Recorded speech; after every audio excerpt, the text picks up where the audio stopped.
How is it going, guys? It's been a hot minute. It's Derek. It's Taylor, Fantasy Flyer. Taylor, how you doing? Hanging in there, hanging in there. Like you said, it's been a couple of weeks that, a little rough going. Yeah, it's been a couple minutes for us.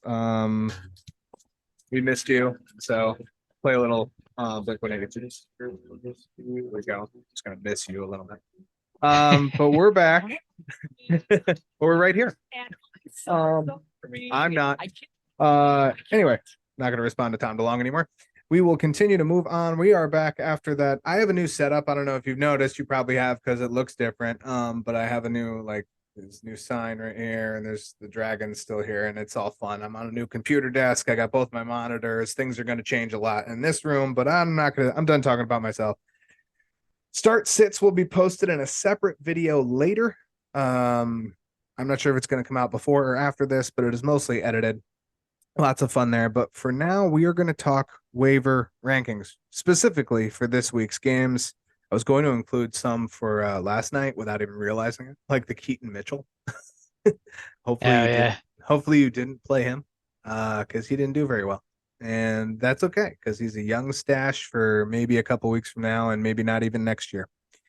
But a little later, we're going to talk about selling and buying for the playoff push. About 50-50 leagues have started to hit their trade deadline. I'm seeing a lot of trade talk on most of the Facebook groups that I'm involved in, which of course is where you get all of your good trade information. Um, it's just the way it is. But with the trade deadline coming, we're going to chit chat a little bit about selling, buying, trying to avoid what me and Taylor just spent 40 minutes talking about, which is getting absolutely reamed by the same two people in our league who continue to trade peanuts for gold. Yeah. But it's okay. It's all right. First off, we will start off with our waiver rankings. Taylor, first off, let's talk about this because you and me are both on the downside of the league. I have made it known I'm selling. This is not my year, just one of the steps. You haven't been as out there. You also have one more win than I do in this league. One, two, one more win, something like that. At I least don't know. one, yeah, maybe At two. least at least one. But who as far how do you decipher with your players who you're playing and who you're not? Because I know obviously the first one's matchup, but what else goes into playing some of your players? You, for example, have a lot of wide receivers, so this is an interesting question for me. Yeah, but at the same time, I like freaking Traylon Burks can't stay healthy. So honestly, I have like five wide receivers that I would consider playing, and yeah, and then it just comes down to like bye weeks and shit, and finding other players to fill in. And honestly, getting some waiver wire diamonds like Kendrick Bourne, who was one of my starters for a while until he got hurt. Yep. So yeah, I don't know. A short answer is I think I have just enough starters and don't have great depth, so I basically just go with the four same guys until I hit bye weeks. Running back is I mean, in our dynasty league, we start three of them. You can start four, and that just makes it insanely difficult.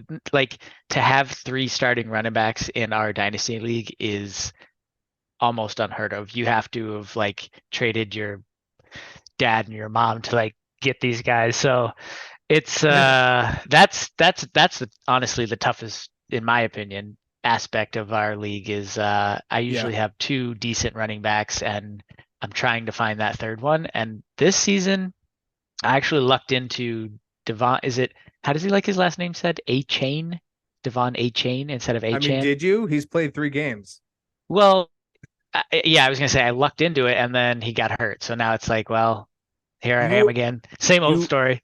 Yeah, you have a good opportunity going forward with him. Right. I changed my mic, so let me know if this sucks. But um he's he's going to be valuable next year, especially when they finally realize that Raheem Mostert and Jeff Wilson are tertiary to Withering. him. Yeah, withering is a good one. Yeah. Um, but specifically because I don't know in our league, it's different because our waivers are not that deep for offensive players. You're mostly Mhm. going there. I would say 90% of the waiver claims on our league are defensive players. And Yep. it's not so much the offensive players. You can find a couple there if they're really just kind of sitting there. A lot of third string quarterbacks, which have been accessed far too often this year. Yeah, really. Shout out Dorian Thompson Robinson, Tommy DeVito, Joe Flacco will probably be joining pretty soon. Oh my God. Anyways, Yeah, really. bottom line is our waivers are not that deep. In your standard redraft league, what is your opinion on when do I draw a line for this player? When am I hitting the waiver wires? I was really interested by Trenton Irwin the last 2 weeks now, including the game that happened last night. Mhm. But mostly this past Sunday for what would be week 10. And he ended up with a touchdown pass, if I'm not mistaken.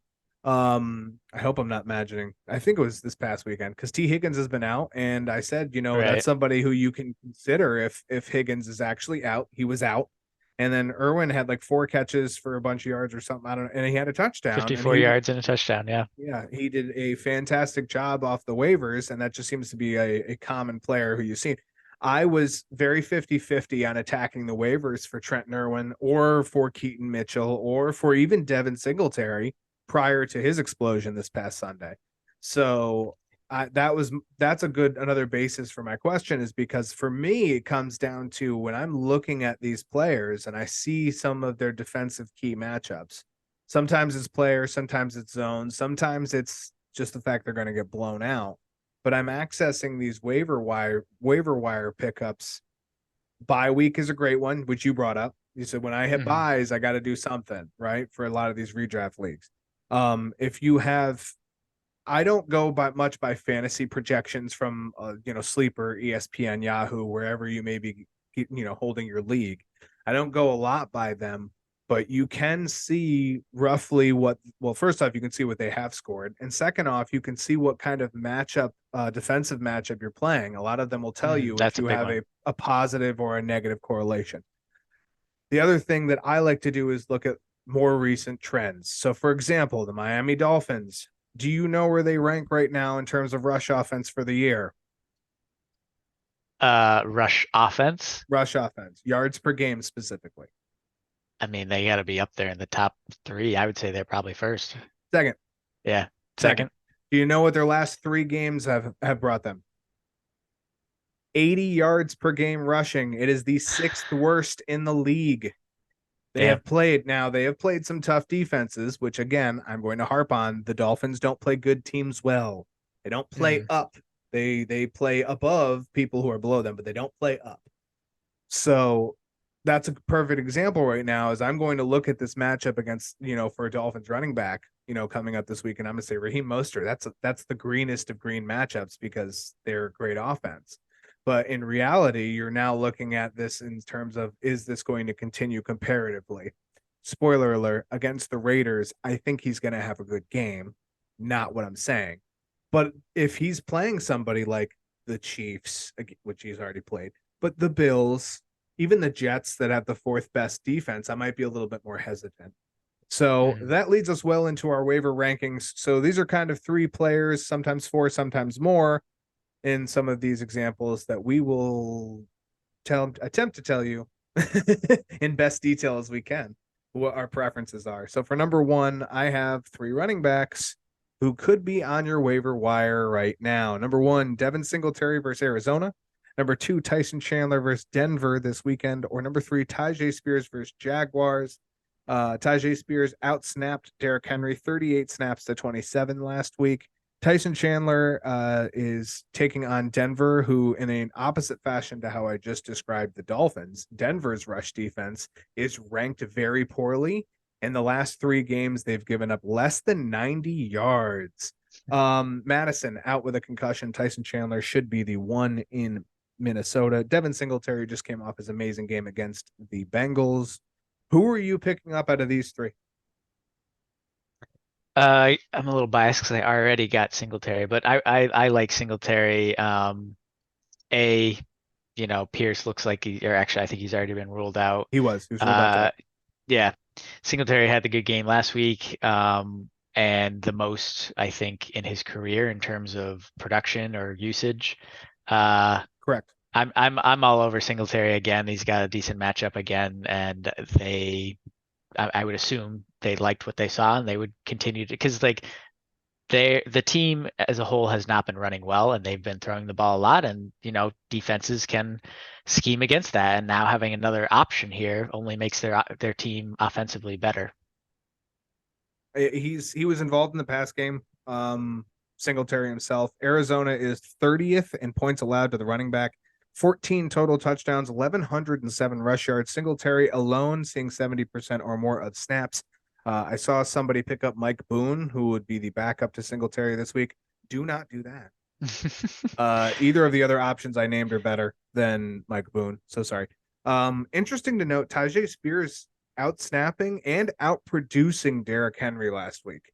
The one interesting note, Tajay Spears faces the Jaguars, top 5 rush defense. Surprise, surprise. Don't know if you noticed that. This CMC didn't have his first touchdown in over a year last week. Yeah, that was against the Jaguars. Tyson Chandler against Denver. I don't hate the matchup. It's just one of those things where Denver's coming on and Minnesota is kind of like the hodgepodge that is just kind of working. So, but I'm in the same boat. I actually have Singletary, Antonio Gibson, who's ruled out and, or is doubtful, probably going to be ruled out. And there's somebody else that I have as far as a running back that I'm considering playing, but Singletary is currently sitting in my flex spot because of the positive matchup. So number 2, wide receivers, Quentin Johnston versus Green Bay. Quentin Johnston, last 3, has caught 11 of his 13 targets over his last 3 games. Just had his first touchdown last week, saw 61 snaps, which was a season high and the highest on the team. He has run the most routes for the Chargers in the last 2 games straight. Rondale Moore versus Houston had his best game last week. Most targets with 8 and yards, 43 this year. Has the better relationship with Kyler Murray than with fill in blank quarterback now. Or number 3, Deontay Johnson versus the Browns. Just came off his lowest target and catch game since, the year, but definitely since he's returned. 2 targets, 1 catch for 14 yards against. Who did they play? Why am I blanking? Last week Yeah, I can't remember who he they played. played the Packers. Packers. Okay. Thank you for that. So, Quentin Johnson, Rondale Moore, Deontay Johnson. Who is your pick? This was definitely tougher, but I like Deontay Johnson. He, obviously he had the unfortunate not so great week last week, but before that he had 3 straight solid weeks. And his usage or snap percentage is like 82% plus. Most of the time it's closer to 90. He's getting the targets other than last week. And then as far as like Quentin Johnson, yeah, he's getting more involved, but he's still a rookie. He's been inconsistent, so I'm not trusting that yet. The touchdown, I feel like, kind of saved him a bit. And then Rondale Moore, we're going to see more usage from Marquise Hollywood Brown, which will take away a little bit from Rondale Moore. I'm not saying he's going to be horrendous, but and also Michael Wilson is there, and Trey McBride. So I'm not going to trust Moore too much. That's fair. I like that. So Deontay Johnson by targets is for sure your guy. Mm-hmm. Like, I think that that's fair to assume. I don't hate if he's on your waiver wire, which is this is probably I think it's probably the only name I put on the sheet that realistically shouldn't be on waiver wires at this point. Mm-hmm. Because when he came back, his 3 games back after his injury, he had 6 targets, 14 targets, and 9 targets up until this past week. Had a touchdown, and between those 3 games, he combined for over 275 yards. So, 250 yards. My math is bad. Either way, really good 3 games. Perfectly solid. Green Bay just must have focused on him a little bit more. I didn't watch the game, so I'm not going to go into specifics, but Deontay Johnson, for me, I'm in the same boat. If Deontay Johnson is not there, I'm gonna go out on the limb and I'm gonna say Quentin Johnston. There's 2 reasons for this. Number 1, schedule. Quentin Johnston a little easier. Most routes run. You're seeing the field. He's getting a feel for it. I like 11 to 13 targets. And I like that he's now finally starting to get red zone looks where wide receivers score. The other thing is that Mm. Rondell Moore, specifically, you brought up Marquise Brown, but I like Michael Wilson to eventually snap out of this funk he's in, both on the field and injury wise. And more importantly, Trey McBride. Trey McBride Yeah, has been handling receptions the last 4 weeks, with the exception of one game against the Browns. He has been, and that was before Kyler, but Kyler came back right. and it didn't change. Trey McBride should be the starting tight end. Sorry, Zach Ertz, go home. I am huge. I'm huge on that being an issue for Rondell Moore for the rest of the season. So I would take QJ out of the other three. Um, Speaking of number three, our third set. I can officially rule out the first of these options, so we'll combine an option from the last one. Noah Brown, who was questionable versus Arizona, who was ruled out today. So bye-bye.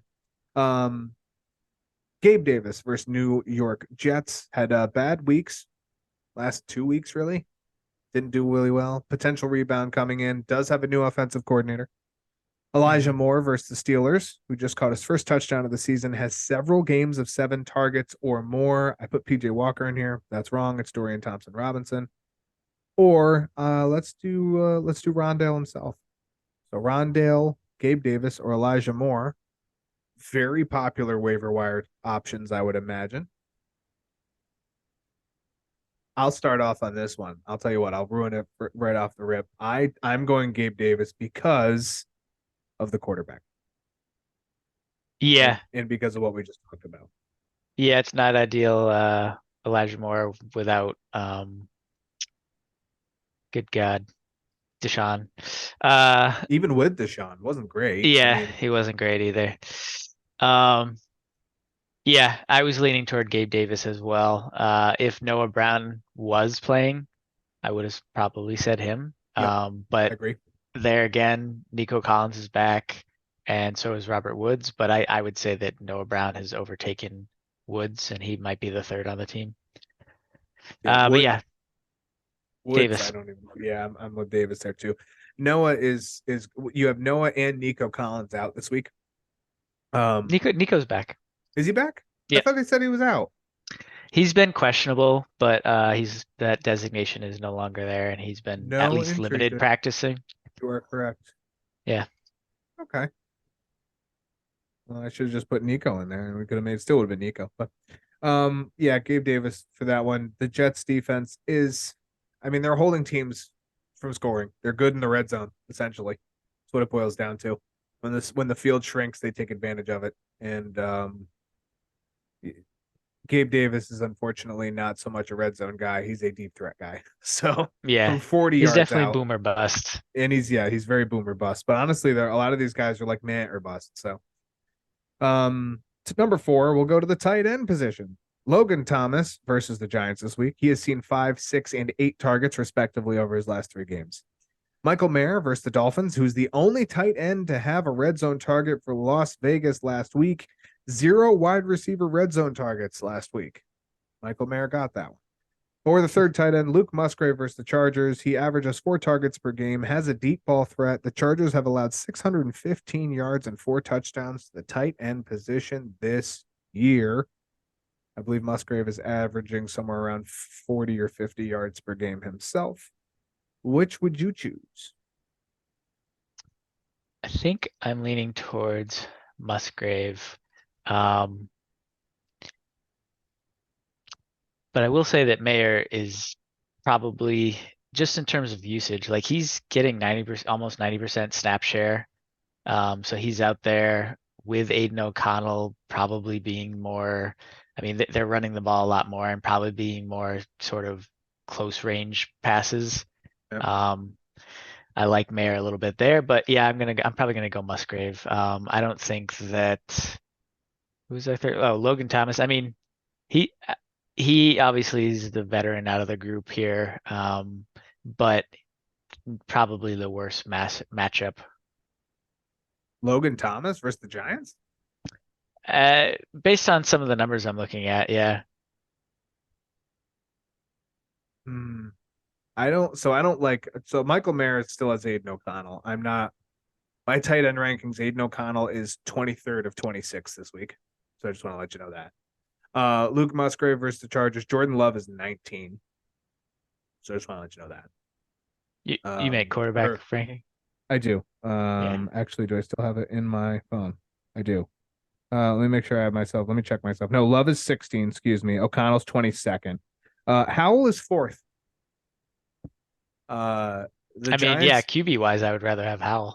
Well, but we're gonna. That's where I start my determination. Right. We have to look at all of these things. If these are three tight ends on my team, which one am I starting? Because at this point, if you're going to the waiver wire, right? Those are my options, right? I get to put a claim in for one, and the claim that I get is the one I'm starting. So at this point, I'm starting from the quarterback. Howell is the league leading passer currently. Right. Crazy. Anyway, who predicted that? Not me. Yeah. Logan Thomas is my pick for this one. His targets are there 5, 6, and 8. Okay. We see that Musgrave has 4 targets per game. Does have also a good matchup, right? We see the numbers from the Chargers 615 yards, 4 touchdowns to the tight end this season. The Giants, I can't state this enough. They're just bad. Okay. Yeah. They're putting people out there who they call defenders, and they're not. That's like calling me the president. They're not doing well. It's just not. I'm sorry, New York Giants fans. I don't mean to talk down. This shouldn't be a surprise though.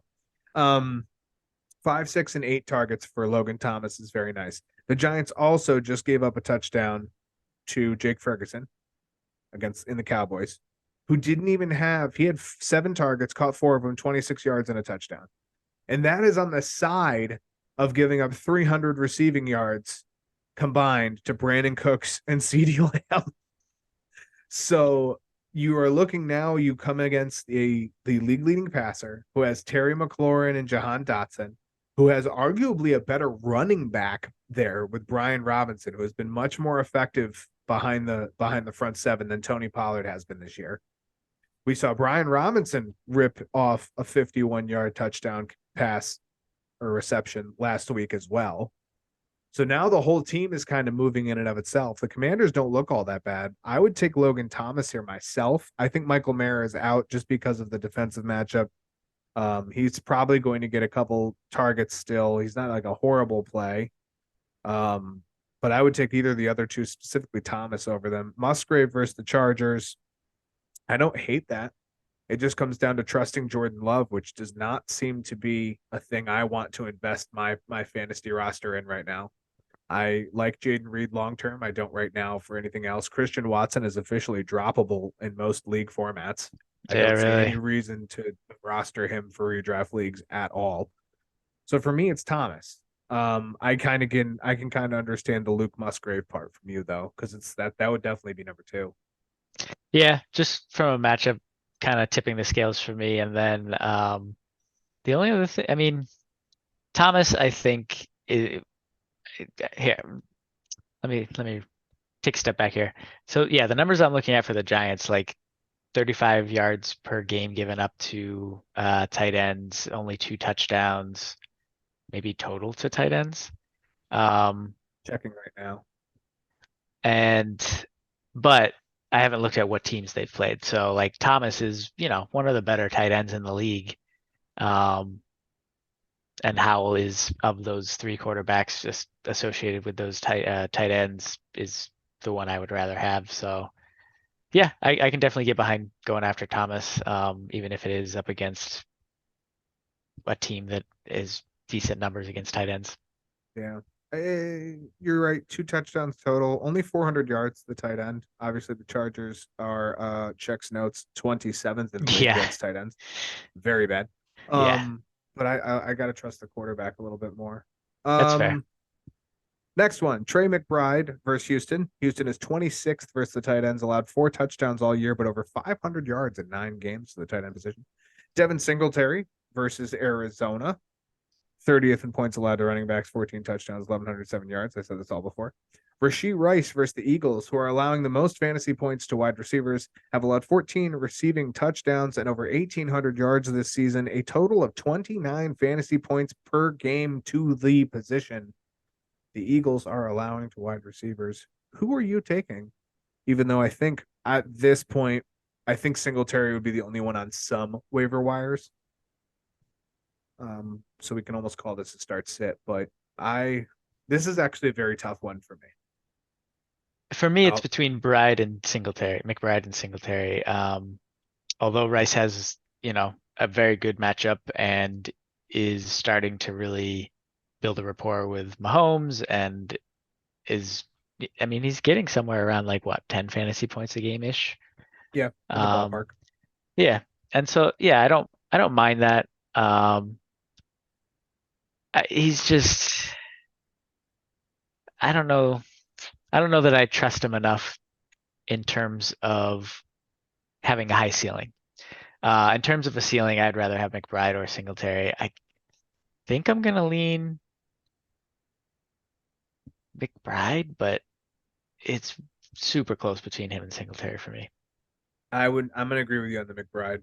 I like Rashee Rice as well, but this is kind of turning into one of those situations where the offense isn't moving as it should be. Excuse me. Mm, Um, Singletary had that. I mean, I'm against overreacting to career games. 3 of them happened yeah, last week. 3 of them across the league. 3 career games. People are instantly reacting.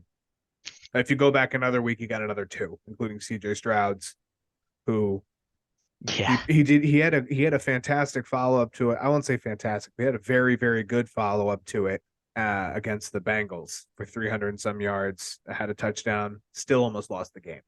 Right, pick through an interception at the end of the game. If it wasn't for Tyler Boyd dropping the touchdown pass, that would have been it. right. But McBride, even with or without the wins and all that stuff, McBride's targets 9, 5, 14, and 6 over the last 4 games. He has caught 8, 3, 10, and 3 of those. He only has the 1 touchdown, but his yardages are like somewhere between 10 and 15 apiece. He's getting a little bit of yak in there. The matchup is right for him. I'm starting him in the 1 league that I have him. Actually, the 2 leagues I lied. Somebody, knock on wood, traded me their 2nd round pick, their 7th round pick, and Trey McBride for Mark Andrews in my 8th. Mark Andrews is no longer playing this season. Yeah, he's done for the season. So at sometimes you can't for fantasy, you can't predict injuries. It's just Right. not possible. But I agree with you on the McBride. The matchup is 100% correct. Singletary would be 2 for me. I'm 100% there. Rashee Rice is just in an offense that just doesn't get the ball moving like it should. So I'm with you there.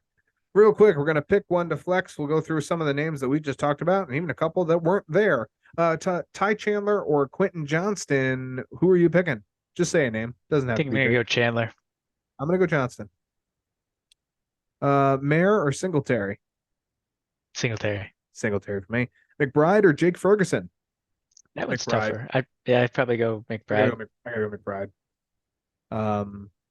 Little spoiler alert behind that. Even though I said we just say a name, I'll give you a little spoiler.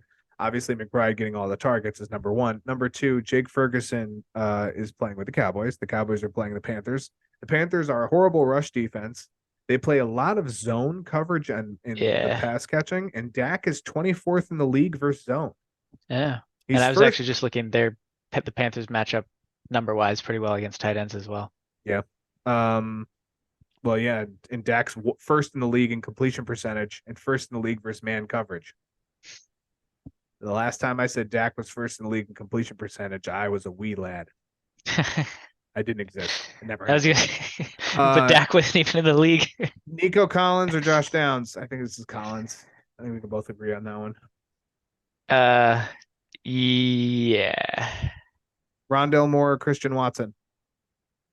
more. I gotta go Moore too. I just Yeah, touched on. Finally, we got about, I don't know, we got 5-7 minutes, something like that. Go all in, or are we backing out? In our league, a couple teams, now we are up to a third of the league, have made it known that we are out. And that's perfectly fine if you're going to be out. That's not a problem. Here's the real time to decide as trade deadline is approaching. Waivers are only so strong, despite us just talking about them. So if you are in, and I want a couple of your follow-up notes to this. First tip that we have for you, be flexible. You may have to sacrifice the future for now. In our league, we saw in the last 3 weeks, we've seen Jordan Addison get traded. We just saw Trevor Lawrence get traded today. We saw a first round pick get traded today. Younger pieces have to go. If you are trying to win now, if you're going all in, young players who could be kept elsewhere or studs who have a slightly better schedule, you may need to let them go if it gets you plus in a spot that you need. Tight end problem, trade AJ Brown for a Sam Laporta or maybe a TJ Hawkinson and some capital at this point. Running back, trade Cooper Kupp for I don't know about Bijan anymore, but trade for a very good running back who is up there. Mike Evans in your current RB2 for a mix-in, or AJ Brown for a Travis Etienne. That's a trade I've seen happen. You have to be flexible with some of these young pieces, and you have to be willing to sell them off to go all in now. The win is the win, and you start fresh when you win. So, I mean, we talked about this off camera before the show. Trades and going all in is happening right now in our Dynasty League. Something that stands out to me is rest of season schedule, especially during the playoffs. So a guy that he's going to be hard to get, but a guy that I would want to go after is Austin Eckler. He plays Denver in week 14, again in week 17. So like the beginning and the end of the playoffs. He plays Vegas in week 15. Week 16 is Buffalo, but they're like middle of the pack. And he's a stud guy that is going to get it done regardless, but he's going to go off on the weeks that he's playing these teams that are terrible against running backs. So looking at, rest of season, especially matchup or who they're playing during the playoffs and taking advantage of that is going to behoove you. Yeah. And to the counter of that, talk about the Dolphins, right? A-Chain comes back. You have Mostert there. I am staying away from all of them. Do you know why? Because in the playoffs, the two leagues that I'm making my playoffs, I am week 14, Ravens. Week 15, Jets. Week 16, Cowboys. Week 17, Other way Titans. around. 14 Titans, 17 Baltimore. Okay. Total defense, all three are top 10. The Titans, Ravens, and Cowboys are, let's see if I get this right, 8th, 7th, and 3rd, respectively, against the run. I don't have that in front of me, but yeah. I'm close on that one. It's something like that. They're all top 8 for sure. Yeah. I think Dallas is 7th, Titans are 8th, Ravens are 3rd. There it is. And then the Jets are the 4th best. Fourth best at not allowing points. They're 4th overall best defense. So that's not a good schedule. But Austin Eckler is. Number 2, make trades happen fast. It sounds bad, but don't linger on these if you can. If you can make an agreement, make the agreement. Communicate early with league mates. Understand what they want and where they are, and if you can meet those needs. Okay, if you can, do it. If you can't, it's kind of goes to, if you're going all in at all, don't half-ass going all in. Best offer that gets to them fastest will always win, especially if they're not a contender. If they're not a contender, you can make an offer to them that they will want, and you're bing, bang, boom, done. Especially if you let these trades hang over for a week or two, values change. What you thought was a trade is no longer a trade because values are very fluid. I don't think I'm saying anything crazy. Any quick thoughts on that, Taylor? No, that all makes sense. If you're happy with a trade and your gut says yes, I guess that's 2A in this. Is trust your gut. If your gut says this is a good trade and it fixes what I need right now, do it. Don't let it hang. Couple tips for if you are out. Number 1 is very easy, and we've already talked about it. Sell to the contenders. They will need it. They will need it. Be the hospital. Be the pharmacy. You got an itch. You got a sore spot. I'm here to help you. Sell to them. Get things from them to help your team. Okay. Again, not a foreign concept. Any thoughts on that, Taylor? No, not nothing to add there. Yeah, pretty straightforward. And the second one, if you are out, make sure that whatever you get in return meets your timeline. It's something we don't talk about enough on this show is your timeline. Have an expectation for yourself and your rebuild. I want to be here at this point. I want to do this at this point. And you have to go out and communicate with league mates to make that timeline work for yourself. This requires knowing that you are not going to fully compete maybe next year, maybe even the year after. I've seen 3-year rebuilds work out really well in other leagues. Maybe you can just need a few pieces to pull out now, retool for the draft, and you're back in it next year. Maybe injuries got to you. Get players on the brink of exploding. Laporta, McBride, Rashee Rice, Tajay Spears, even some second and third year players. George Pickens is a fantastic example. Get some of these guys that look like they are about to do what you want them to do and make them part of your timeline. If it fits, don't force it, but if it fits, go after them, make it happen. Thoughts on that, Taylor? No, sorry, I keep thinking back on something that I forgot to say for if you're stay on top of the waiver wire. I'm a huge advocate of the waiver wire, even if you're gonna just block the people you're playing against. Especially in redraft. Waiver wire is huge. Yes, If I meant to say that. you are first, waiver wire gets gritty in week 13 and 14 going in the playoffs, and somebody's trying to make it, you blocked them. So bonus little tip for Dynasty, especially for Dynasty, take shots on players that are not looking good now. So this is what I call preempting the good before the good becomes good. So what that means is youth and experience over time can turn into something. So those third year players that may break out, tight ends are famous for it, but we've seen wide receivers do it, right? Look at Nico Collins. Look at Noah Brown right now. Those are two players who've been in the league for a few years, and all of a sudden they are fantasy assets. Take shots on those. A good example of a couple of the rookies right now who are not exploding, but very well could be valuable even just the beginning of next season. Roshan Johnson, Quentin Johnston, Tank Bigsby, Jonathan Mingo, Anthony Richardson, Marvin Mims. Those are some names that you can target right now who may not be worth squat at this moment. You may get them for absolute dirt. But if they become something next year, you can absolutely keep that asset, especially if, like in our league where it's dynasty and it's cash. Those are cheap contracts right now. Are you getting any of those players for more than a fourth right now? I mean, honestly, Maybe Richardson. maybe Quentin Johnston because he's had a couple good games. Everybody else on this list, Richardson's out for the season. Mims hasn't seen the field. Johnson, I can't think of any out of these 6 names. I can't think of anybody. Maybe Richardson because he's still a young quarterback who's essential, but like that's it. Yeah. That's about it. So there's some extra tips for you. That's going to wrap up this episode. Taylor, you got any final thoughts? Go get them. All right. Taylor, with words of wisdom beyond his years. It's Derek. It's Taylor. You know the deal. Listen to some Bob Barker. Have a good one, guys.